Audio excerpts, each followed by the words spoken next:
I ain't already touched on it. We all heard the indictments came down on these cops.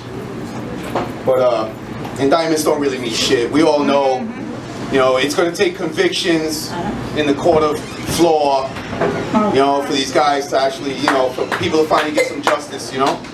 And I was starting, you know, one word keeps coming to my head as I keep thinking about this god-awful, shitty fucking mess. You know, and it's embedded in my brain all the way over here. All I can think about is when. When is this going to end?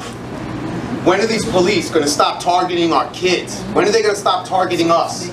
You know, when are we going to get some justice finally? I mean, these cops, I mean, they got to do a job. We all understand that, but come on, man. I mean, when is enough enough? You know, when is this shit going to stop? When I was a kid, we played cops and robbers. I always wanted to be the cop. But when I caught that robber, I played it by the book. I didn't shoot him dead. Yo, I slapped on the hooks.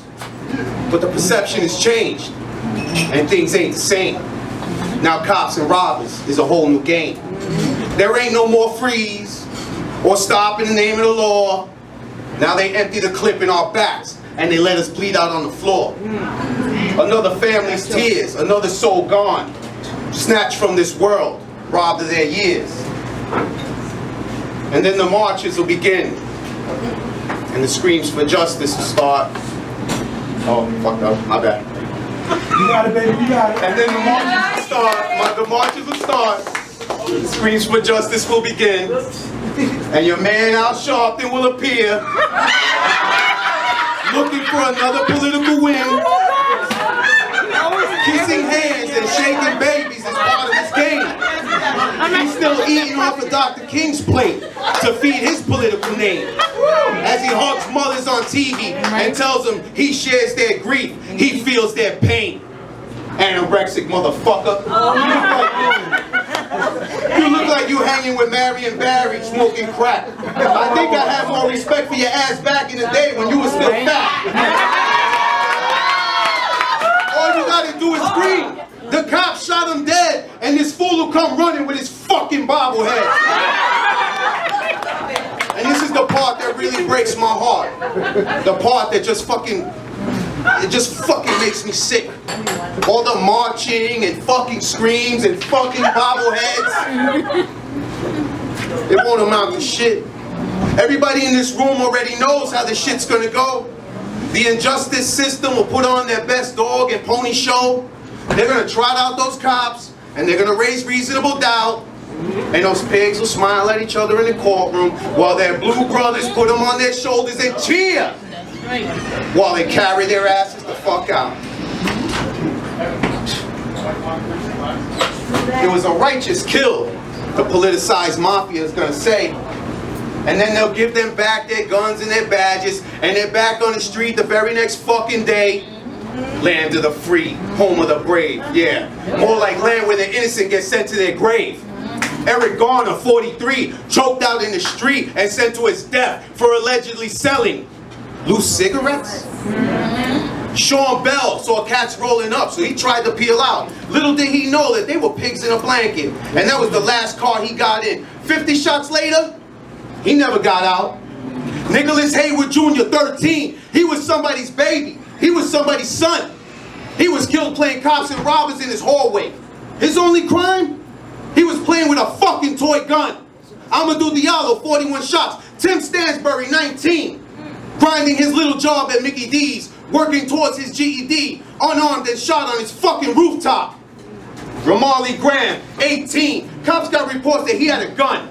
He was shot and killed in his grandmother's bathroom with a little bit of weed. Little brother was probably just trying to roll his blunt. Malcolm Ferguson, Michael Brown, and now Freddie Gray.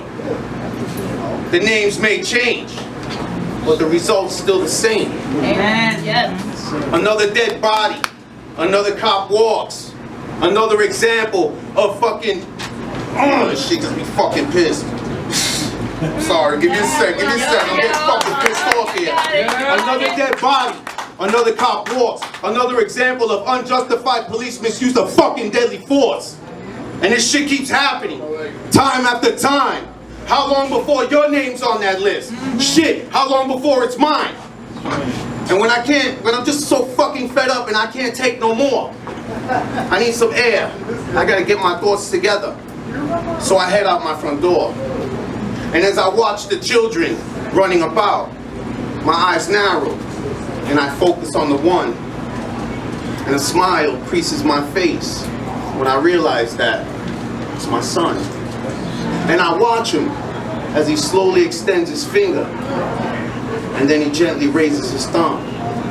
And I realize what he was doing. It's his imaginary gun. So I ran over to him and I grabbed him and I told him to stop. And he looked at me in fear in his eyes and he says, "But why, Daddy?" And I said, "Because, son, in this day and age, even an imaginary gun will get you killed by the cops. Because the names may change, but the tragedies are always the same. And I'm not gonna lose my only son to their unlawful, unjust, murderous cops and robbers game." And I just want to end this with a quick haiku. There's only so many times you can shit and piss on the poor until they rise up and fight back and kick down your fucking door like they're doing in Baltimore. Thank you.